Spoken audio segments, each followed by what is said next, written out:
Bismillahirrahmanirrahim. Assalamualaikum warahmatullahi wabarakatuh. Salam sejahtera, salam Malaysia Madani dan salam pintar KDRI. Pada hari ini, kami akan membentangkan tugasan 2 BMMB 3223 Pengajaran Kemahiran Bahasa Melayu KPPB 6 Pengaplikasian Penulisan Refleksi Rancangan Pengajaran Harian RPH Kemahiran Menulis. Berikut merupakan ahli kumpulan kami. Kami terdiri daripada 3 orang pelajar, iaitu yang pertama sekali, nama saya Muhammad Amiruddin bin Muhammad Najmuddin, sahabat saya Muhammad Ikhwan bin Yusuf dan Muhammad Hanif bin Muhammad Rahim. Kami merupakan pelajar ambilan Ogos 2023 keluaran 2028, kelas Bahasa Melayu 3. Dan pada hari ini, kami akan membentangkan RPH tersebut. Justru itu, kita pergi kepada isi kandungan. Dalam isi kandungan ini, kami telah letakkan beberapa perkara. Iaitu yang pertama sekali, kelemahan ataupun kekurangan. Yang kedua, kelebihan ataupun keistimewaan. Yang ketiga, penemuan baharu. Yang keempat, usaha-usaha yang boleh ditambah baik. Yang kelima, impak kepada proses PDPC yang pada masa yang akan datang. Yang keenam, objektif tercapai ataupun tidak. Yang ketujuh, kesimpulan yang terakhir sekali, iaitu rujukan. Jom kita pergi. Baiklah, dalam video kali ini kami telah letakkan 3 RPH, iaitu RPH yang telah diambil, RPH Kemahiran Menulis tahun 3. Dan pautan itu kami telah sertakan dalam AnyFlip. Baik, kita teruskan kepada RPH 1, iaitu kelemahan dan kekurangan dahulu. Baiklah, antara kelemahan dan kekurangan yang pertama ialah keterbatasan masa. Aktiviti yang dirancang ini melibatkan pelbagai pendekatan, contohnya tayangan video, perbincangan dan penggunaan aplikasi digital. Hal ini demikian dikatakan mungkin memerlukan masa yang lebih panjang daripada yang diperuntukkan dan akhirnya menyebabkan aktiviti tidak dapat diselesaikan sepenuhnya dalam tempoh yang ditetapkan. Baiklah, yang kedua pula ialah kebergantungan terhadap teknologi. Penggunaan aplikasi seperti Quizizzer sangat memerlukan peralatan atau sambungan internet yang sangat stabil. Sekiranya terdapat masalah teknikal seperti laptop mengalami masalah, sambungan internet yang tidak stabil, maka ia akan mengganggu kelancaran dalam sesi pembelajaran dan menyebabkan tempoh masa tersebut menjadi lama. Baiklah, di setiap kekurangan pasti ada kelebihan. Kita pergi kepada kelebihan dan atau keistimewaan pada RPH 1 ini. Baiklah, pendekatan pelbagai kaedah. RPH ini menggabungkan pelbagai kaedah pengajaran seperti tayangan video, perbincangan dan aktiviti interaktif yang dapat meningkatkan minat dan pemahaman murid terhadap topik yang diajarkan. Baiklah, kita pergi kepada yang kedua, iaitu integrasi teknologi maklumat dan komunikasi TMK, iaitu penggunaan aplikasi digital dalam aktiviti pembelajaran sekaligus membantu meningkatkan kemahiran teknologi murid dan menjadikan pembelajaran lebih menarik dan lebih kreatif. Baiklah, yang terakhir iaitu yang ketiga, iaitu penekanan nilai murni. Aktiviti yang dirancang turut menekankan nilai-nilai murni seperti kerjasama, hormat menghormati, toleransi, yang penting bertanggungjawab dan ini sangat penting untuk membentuk sasiah dalam diri murid-murid. Baiklah, seterusnya kita lihat pula kepada penemuan baharu yang terdapat dalam RPH pertama ini. Yang pertama ialah peningkatan kemahiran digital murid. Melalui penggunaan aplikasi seperti Quizizzer, murid berpeluang untuk meningkatkan kemahiran digital mereka yang merupakan keperluan penting dalam era teknologi masa kini. Kemudian, penemuan yang kedua ialah integrasi teknologi dalam pembelajaran menulis. RPH ini memperkenalkan penggunaan aplikasi digital seperti Quizizler dan tayangan video YouTube sebagai alat bantu mengajar. Pendekatan ini menjadikan pembelajaran lebih interaktif dan menarik serta membantu murid memahami konsep kebersihan melalui visual dan aktiviti digital. Kemudian yang ketiga ialah penemuan berkaitan dengan pendekatan pembelajaran kontekstual dan kooperatif di mana melalui aktiviti seperti pembinaan ayat berdasarkan gambar dan penilaian hasil kerja kumpulan, murid diajar untuk mengaitkan pengetahuan dengan situasi harian. Ini menggalakkan mereka berfikir secara kritis dan bekerjasama dalam kumpulan, membina kemahiran sosial dan komunikasi. Dan penemuan yang terakhir ialah penekanan terhadap nilai murni dan kecerdasan pelbagai. RPH ini menekankan nilai seperti kerjasama, toleransi dan menghormati. Selain itu, ia menggabungkan pelbagai kecerdasan seperti verbal, linguistik, kinestetik dan muzik dan memastikan setiap murid dapat belajar mengikut gaya mereka sendiri. Usaha-usaha yang boleh ditambah baik iaitu kita boleh laksanakan ataupun saya telah letakkan dua perkara, iaitu yang pertama, pelan alternatif tanpa teknologi. Menyediakan aktiviti alternatif yang tidak bergantung kepada teknologi seperti perbincangan kumpulan ataupun penggunaan bahan cetak sekiranya berlaku masalah teknikal.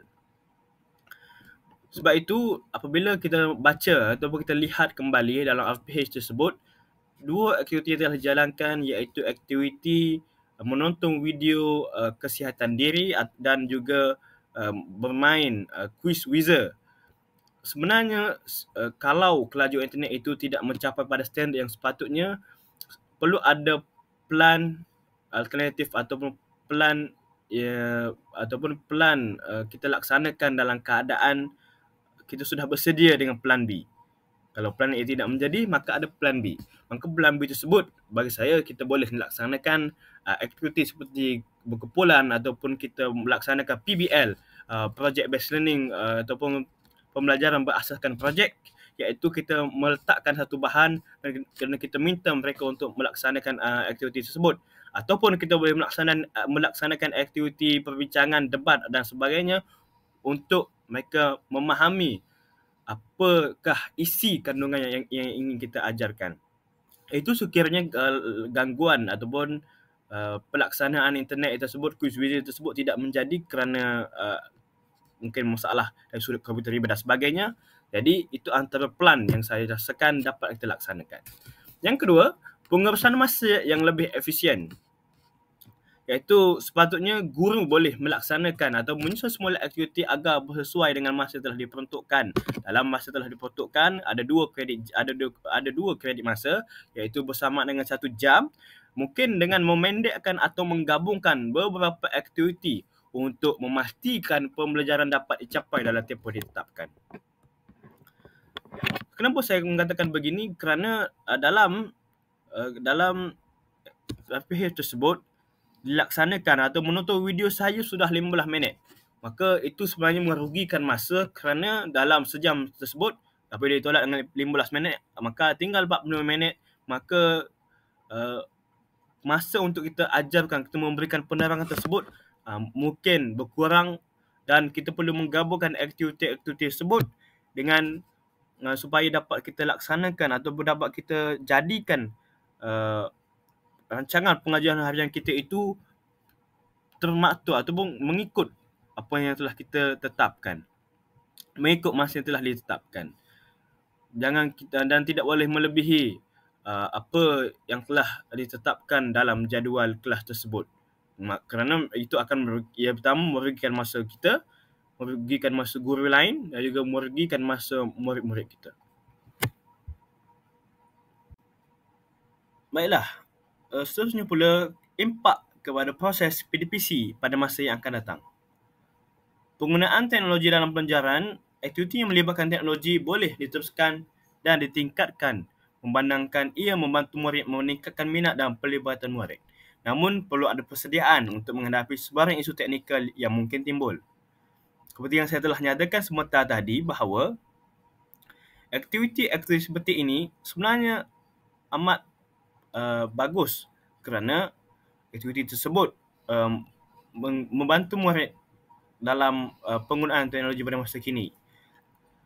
Murid telah terbuka ataupun dengan izin terekspos dengan dunia luar ataupun dunia maya, maka memang sepatutnya guru menjadikan teknologi sebagai alat untuk membantu mereka dalam mengajarkan bahasa Melayu. Justru, tapi perlu ada satu syarat, iaitu setiap daripada masalah teknikal itu perlu disediakan, perlu diatasi, dan perlu ada plan B yang seperti saya telah nyatakan seperti tadi, supaya masalah-masalah yang berlaku yang pertama tidak mengganggu masa, yang kedua tidak mengganggu emosi guru dan juga murid tersebut.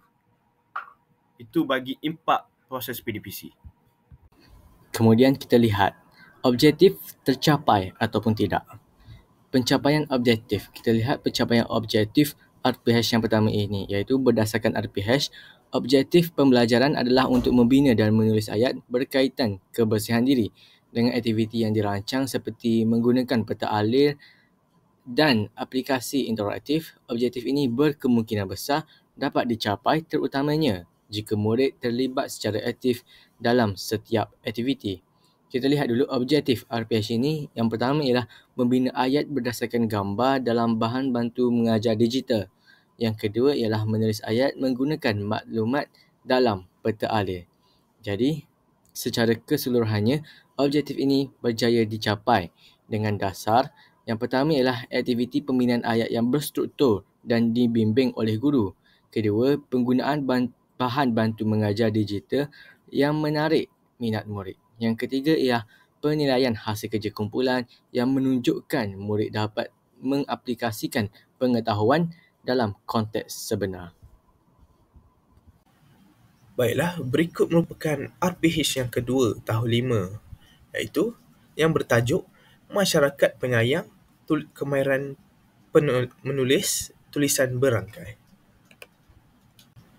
Baiklah, kita pergi pula kepada rancangan pengajaran harian yang kedua, iaitu kelemahan atau kekurangan. Baiklah, yang pertama, aktiviti seperti gallery work mungkin mengambil masa yang lama kerana setiap murid perlu menilai hasil kerja rakan-rakan mereka. Hal ini dikatakan demikian kerana murid-murid yang kurang pengalaman tentang tulisan berangkai ini mungkin mengambil masa yang lama untuk menilai hasil kerja orang lain. Baiklah, kelemahan yang kedua pula, tiada penerapan elemen kebat atau pengayaan dan permulihan di dalam RPH tersebut. Hal ini dikatakan demikian kerana murid yang kurang mahir dalam tulisan berangkai mungkin menghadapi kesukaran dan memerlukan lebih bimbingan daripada guru. Baiklah, seterusnya ialah kelebihan atau keistimewaan. Keistimewaan yang pertama ialah ini dapat memberi peluang kepada murid untuk meningkatkan kemahiran tulisan berangkai mereka melalui pelbagai aktiviti yang menarik, antaranya seperti siapa cepat dia dapat dan juga gallery walk. Ini dapat memberikan pengalaman yang baru kepada murid dan mampu merangsang pemikiran yang kreatif dan kritis dalam penulisan berangkai. Baiklah, yang kedua ialah menggunakan pendekatan berpusatkan murid dengan teknik permainan dan ganjaran. Hal ini dikatakan demikian supaya dapat meningkatkan motivasi dan kemahiran murid dalam kemahiran menulis ini. Seterusnya, kita lihat pula kepada penemuan baru.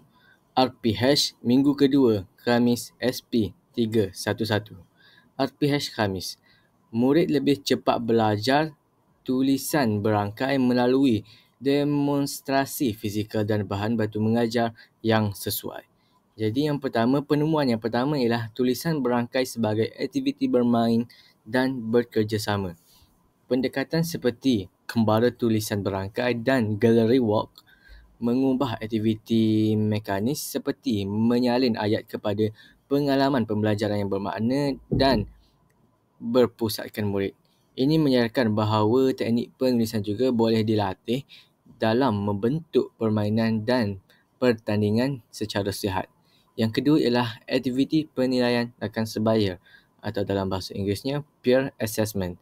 Dalam aktiviti gallery walk, murid diminta untuk menilai hasil tulisan rakan mereka. Ini sebagai satu strategi pentaksiran alternatif yang mendorong refleksi dan ketelitian terhadap kualiti penulisan sendiri dan orang lain. Yang ketiga ialah gabungan elemen emosi dan teknikal. Penulisan berangkai biasanya dilihat sebagai kemahiran motor halus, namun dalam RPH ini disatukan dengan tema kasih sayang, nilai murni dan penghargaan terhadap keindahan tulisan menunjukkan potensi teknik penulisan untuk membina nilai insaniah dalam diri murid sendiri.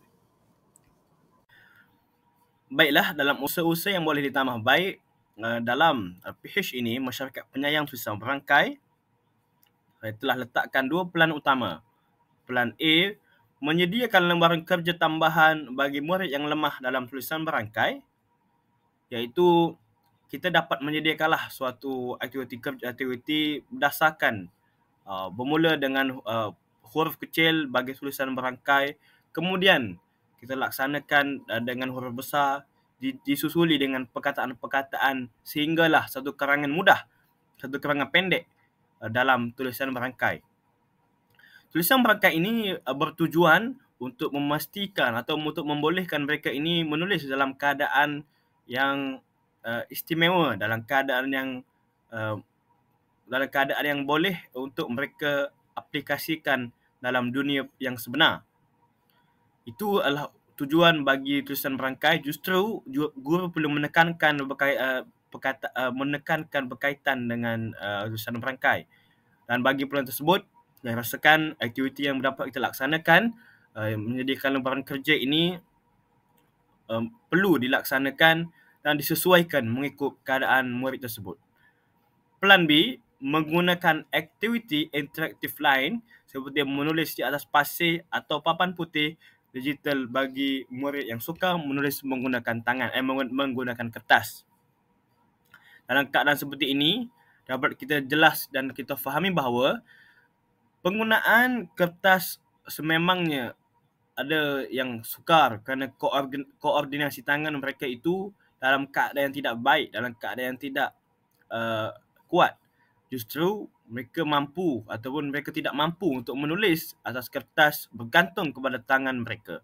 Jadi guru boleh memperkemaskan atau memperkuatkan tangan mereka dengan menulis di atas pasir, menulis di papan whiteboard, menulis di papan putih ataupun menulis di TV, digital smart TV yang ada di kelas tersebut.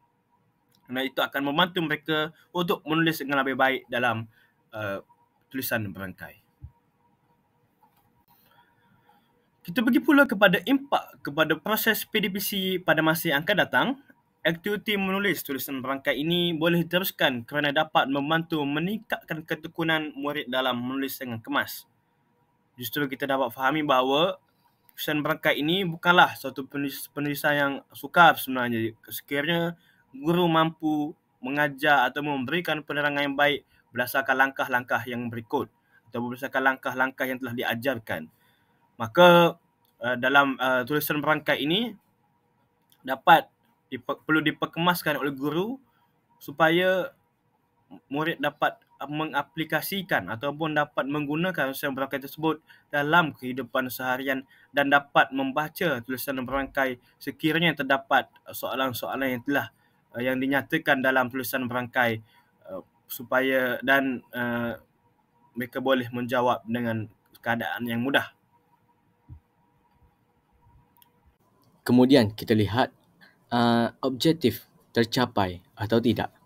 RPH minggu kedua, Khamis, SP 311. Objektifnya ialah objektif tercapai kerana murid berjaya menulis ayat lengkap menggunakan tulisan berangkai secara mekanis dengan kemas dan betul. Kita lihat dulu kepada objektif RPH minggu kedua, Khamis, SP 311. Yang pertama ialah menulis perkataan atau ayat dengan tulisan berangkai secara mekanis. Yang kedua ialah menyalin ayat berterima kasih sayang secara kemas dan cantik. Jadi kita dapat lihat bahawa objektif RPH ini tercapai melalui dasar yang pertama ialah demonstrasi langkah demi langkah oleh guru. Yang kedua, latihan kumpulan dan individu dengan bahan bergaris. Yang ketiga, penilaian rakan dan ganjaran. Jadi jelas bahawa murid bukan sahaja dapat menguasai teknik menulis berangkai tetapi turut diberikan ruang untuk pengukuhan dan pengesahan pemahaman secara pelbagai termasuk penilaian visual dan juga sosial. Baiklah, berikut merupakan RPH yang ketiga, iaitu kemahiran menulis yang bertemakan kekeluargaan. Pada slide tersebut terdapat pautan untuk anda mengakses secara lebih terperinci dan lebih lanjut. Baiklah, kita pergi pula kepada kelemahan atau kekurangan rancangan pengajaran harian yang ketiga. Baiklah, yang pertama, aktiviti menulis ini masih terhad kepada pembinaan ayat mudah sahaja dan ia belum menyeluruh ke tahap penulisan perangan atau karangan pendek ataupun rumusan. Baiklah, kelemahan yang kedua pula ialah kurangnya latihan menulis berasaskan idea sendiri. Hal ini kerana murid hanya mungkin bergantung sahaja kepada contoh yang diberikan oleh guru. Contohnya seperti tema kekeluargaan ini. Baiklah, yang ketiga pula ialah kekangan masa yang menyebabkan aktiviti tidak dapat dilaksanakan sepenuhnya dalam satu waktu PDPC. Dianggarkan sekiranya contohnya waktu PDPC memperuntukkan 30 minit sahaja. Maka dalam masa tersebut murid tidak dapat melatih kemahiran mereka dalam waktu tersebut dan mungkin mengambil lebih daripada satu waktu PDPC. Baiklah, kelebihan atau keistimewaan pula ialah RPH ini menyediakan asas menulis yang kukuh melalui pengenalan kepada suku kata tertutup dan juga pembinaan ayat. RPH ini sangat lengkap dalam menyediakan suku kata tertutup dan tata cara pembinaan ayat. Baiklah, kelebihan yang kedua pula ialah aktiviti ini disusun secara bertahap, iaitu yang pertama seperti mengenal suku kata, seterusnya membina ayat dan akhir sekali menulis berdasarkan gambar. Hal ini demikian dikatakan kerana terdapatnya ansur maju kepada murid tersebut. Baiklah, yang terakhir untuk kelebihan atau keistimewaan ini ialah pendekatan ini dapat membantu murid membina keyakinan mereka serta mengaitkan penulisan dengan visual dan pengalaman yang sedia ada di dalam diri mereka. Kemudian kita lihat pula kepada penemuan baharu RPH 3 kemahiran menulis. Yang pertama ialah kaedah penggunaan gambar dan kad suku kata dapat merangsang idea murid untuk menulis secara kreatif. Kita lihat penemuan pertama, penggunaan pendekatan multisensori, di mana aktiviti seperti kotak misteri yang melibatkan sentuhan dan penerangan ciri-ciri objek membantu murid mengaitkan pengalaman deria dengan pembelajaran menulis. Kedua, integrasi muzik dalam pembelajaran. Penggunaan lagu Kereta Kecil sebagai bahan bantu mengajar menjadikan pembelajaran lebih menarik dan membantu murid mengingati suku kata tertutup dengan lebih mudah. Ketiga, penggabungan pelbagai kecerdasan di mana RPH ini menggabungkan kecerdasan musikal, kinestetik, interpersonal dan visual yang menunjukkan pendekatan holistik dalam pengajaran. Dan yang keempat ialah penekanan kepada nilai murni, di mana aktiviti yang dirancang juga menekankan nilai-nilai seperti kasih sayang, kerjasama dan yakin diri, dan yang penting dalam pembangunan sahsiah diri murid. Baiklah, dalam RPH yang telah diletakkan, dapat kita perhatikan beberapa usaha-usaha yang boleh ditambah baik dalam rancangan pengajaran harian tersebut. saya telah letakkan dua plan, iaitu plan A dan plan B berdasarkan aktiviti yang telah dilaksanakan. Aktiviti yang telah dilaksanakan iaitu aktiviti melekatkan gambar, kemudian membina suatu ayat.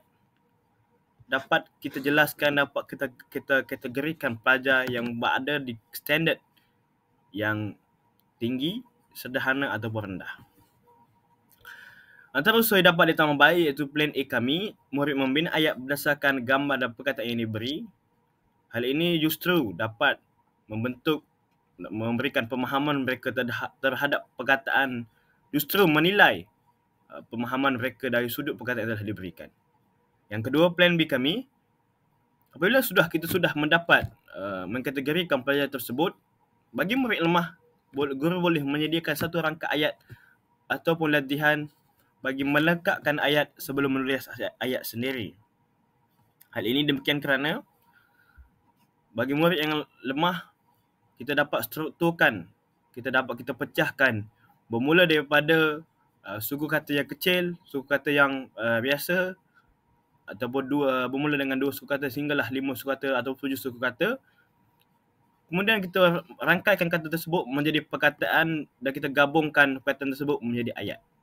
Maka apabila murid dapat membina suatu ayat yang lengkap, kita dapat ajarkan satu karangan ataupun ayat yang lebih kompleks berbanding daripada ayat yang biasa. Penambahan aktiviti lanjutan seperti menulis jurnal, ringkas atau refleksi pembelajaran untuk memupuk budaya menulis harian dapat membantu mereka menulis sebanyak mana yang mereka mampu dan membantu mereka belajar menulis sehinggalah dapat menulis ayat dengan baik. Impak kepada proses PDPC pada masa akan datang. Dalam RPH tersebut dapat kita perhatikan aktiviti-aktiviti yang dijalankan semuanya berfokuskan kepada murid. Aktiviti seperti ini boleh diteruskan dan diperkembangkan kepada aktiviti penulisan yang lebih kompleks seperti penulisan karangan mudah. Dapat saya simpulkan bahawa seperti dalam slide yang yang telah saya sebutkan tadi, bahawasanya murid itu bermula daripada rangkai suku kata yang kecil sehinggalah membentuk satu perkataan daripada suku kata tersebut dan membentuk satu ayat yang lengkap dan dapat membina satu karangan yang lebih panjang untuk ditulis. Karangan yang dapat ditulis seperti karangan diari harian ataupun refleksi dapat ditulis dengan mudah apabila mereka sudah menguasai karangan mudah ini.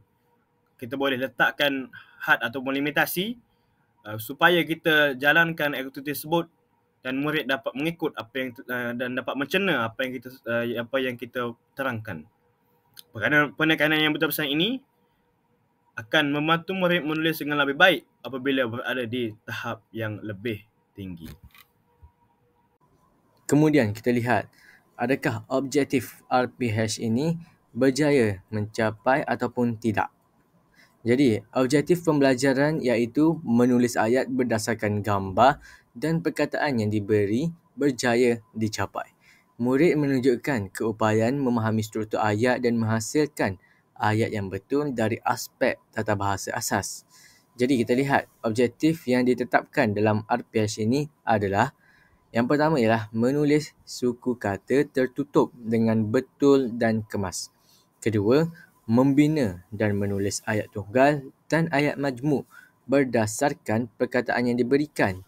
Dan yang ketiga, menulis teks yang diberikan dengan tulisan yang betul dan kemas.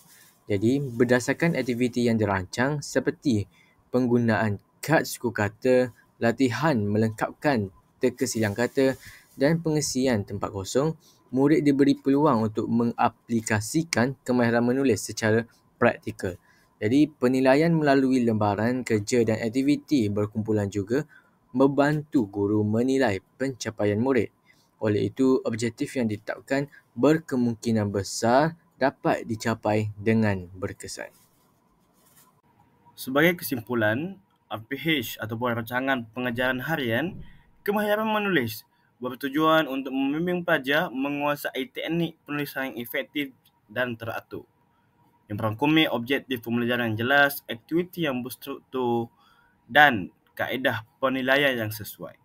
Guru memainkan peranan yang penting dalam memberi bimbingan, maklum balas serta dorongan kepada pelajar bagi meningkatkan kemahiran menulis mereka. Pendekatan yang digunakan haruslah kreatif dan interaktif agar pelajar lebih berminat dan mampu mengekspresikan idea mereka dengan baik. Sekian sahaja daripada kami. Sekian, terima kasih.